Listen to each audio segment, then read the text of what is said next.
Today we discuss week 3 lecture number 5, the straight line, chapter 2.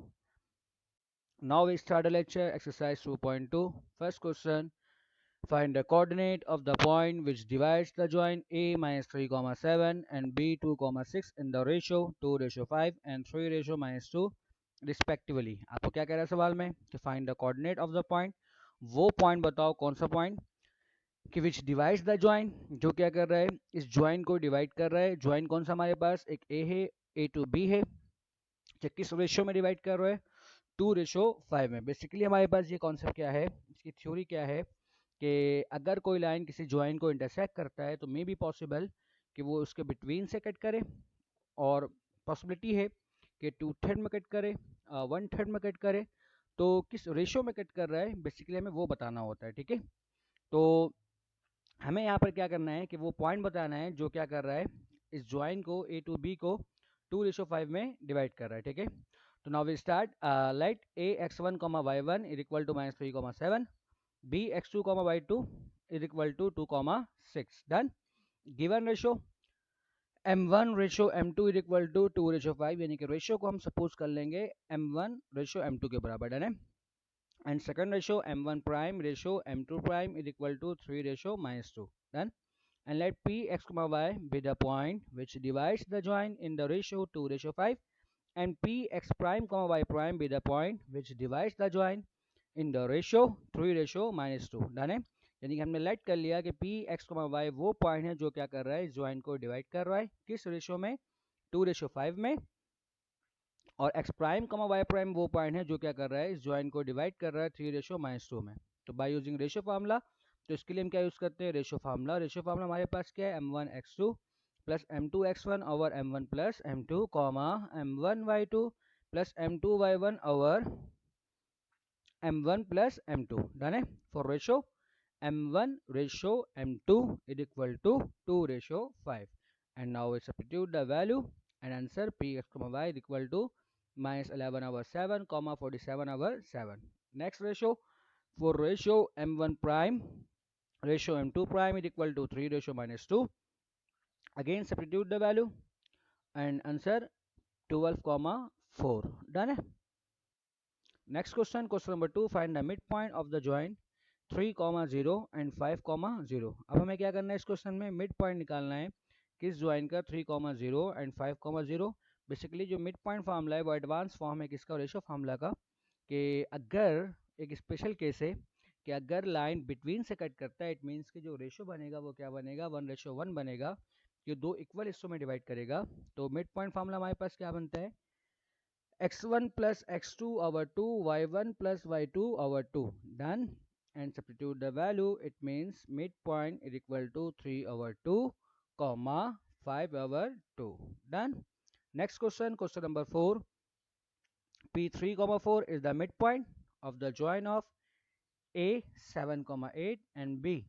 Find the coordinate of b. Last question में हमें दोनों point given था और हमें mid point निकालना था. इस क्वेश्चन में हमें मिड पॉइंट गिवन है और एक पॉइंट हमें गिवन है, सेकंड पॉइंट हमें क्या करना है, फाइंड करना है. तो सिमिलर वर्क है हमारे पास. Let A x1 comma y1 b x2 comma y2, x1 comma y1 is equal to 7 comma 8 and b which is required point. Done है. Again let p x comma y is equal to 3 comma 4 be the mid point of the joint A B. यानी कि x comma y क्या हमारे पास mid point है किस joint का, ए B का. तो by using mid point formula p x comma y is equal to x1 plus x2 over 2 y1 plus y2 over 2, p x y is equal to 3 comma 4 is equal to 7 plus x2 over 2, 8 plus y2 over 2. हम जानते हैं कि is equal to के both side order pair है, और order pair सिर्फ और सिर्फ उस वक्त बराबर होता है कि जब उसका फर्स्ट कंपोनेंट के बराबर हो और सेकंड कंपोनेंट सेकंड के बराबर हो. डन है. तो 3 is equal to 7 plus x2 over 2 and 4 is equal to 8 plus y2 over 2. Done है. फिर आपका बेसिक सिंप्लीफिकेशन है, यहाँ से आप क्या करोगे, x2 और y2 के वैल्यू को हमने फाइंड किया, तो x2 इज इक्वल टू -1 और y2 इज इक्वल टू 0. तो it means b x2 y2 is equal to -1 0. Next question हमारे पास क्या है, क्वेश्चन नंबर 6 है कि find the fourth vertex of the parallelogram whose other three vertices are a 1 -2 b 1 0 and c 2 1. Solution, let a b c and d are the vertices of a parallelogram.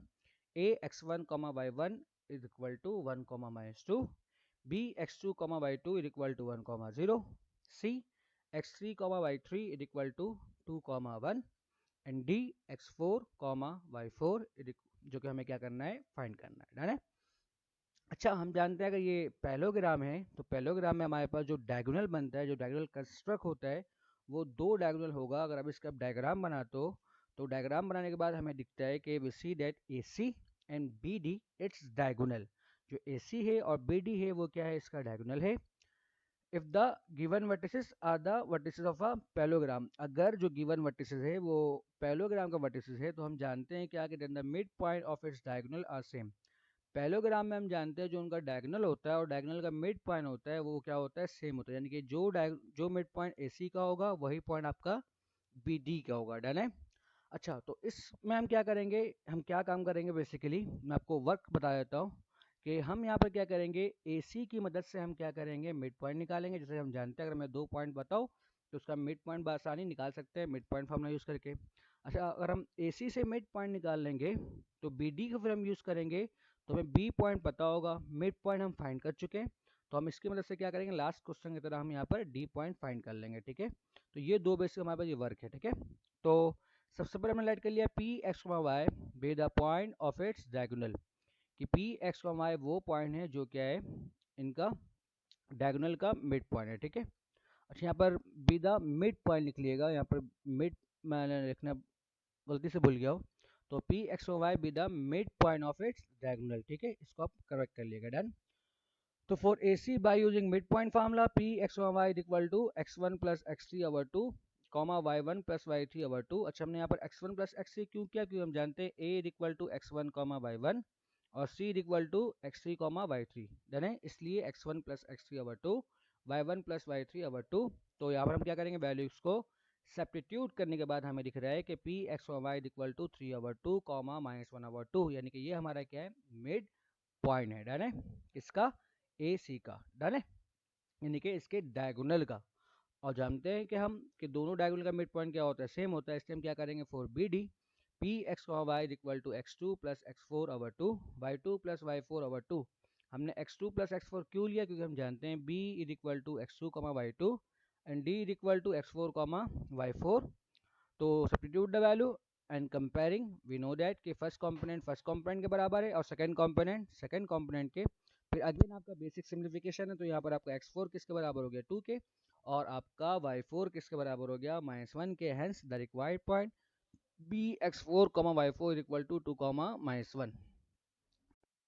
तो ये आपका formula था, ratio formula, कि basically अगर आपके पास question में internally और externally नहीं कहता है तो हमने जो फार्मूला यूज़ किया क्वेश्चन में वही फार्मूला हम क्या करेंगे, रेशियो के लिए यूज़ करेंगे। लेकिन अगर आपको क्वेश्चन में कहता है इंटरनली या फिर एक्सटर्नली, तो इंटरनली के लिए आपके पास बेसिक वही फार्मूला है कि m1 x2 plus m2 x1 और m1 प्लस m2 वाला, ठीक है। अगर आपको एक्सटर्नली कहता है तो जस्ट आपको क्या करना है, पॉजिटिव की जगह आपको नेगेटिव लिखना है। अच्छा, इंटरनली और एक्सटर्नली का कॉन्सेप्ट क्या है कि अगर जो पॉइंट हमें रिक्वायर्ड है वो ज्वाइन के बिटवीन में है तो हम क्या कहेंगे, इंटरनली, ठीक है। और अगर वो ज्वाइन के बाहर है तो हम डायग्राम की मदद से हम क्या करते हैं, उनका भी रेशो निकाल लेते हैं, तो उसको फिर हम क्या करते हैं, एक्सटर्नली, ठीक है। तो दो फार्मूला बनता है, इंटरनली और एक्सटर्नली का। लेकिन अगेन फिर वही बात है, अगर आपको क्वेश्चन में गिवन नहीं है इंटरनली और एक्सटर्नली तो हम क्या करेंगे, बेसिक वही फार्मूला यूज़ करेंगे जो हमने क्वेश्चन में यूज़ किया, ठीक है। मिड पॉइंट फार्मूला आपको अभी बताया कि x1 plus x2 over 2 y1 plus y2 over 2, done है। ये आपका क्वेश्चन होमवर्क है, do it your self, find the mid point, जो कि बहुत आसान सा है। आपको यहाँ पर क्या करना है, मिड पॉइंट का फार्मूला लगाना है और आपको क्या करना है, इसका मिड पॉइंट निकालना है, डन है।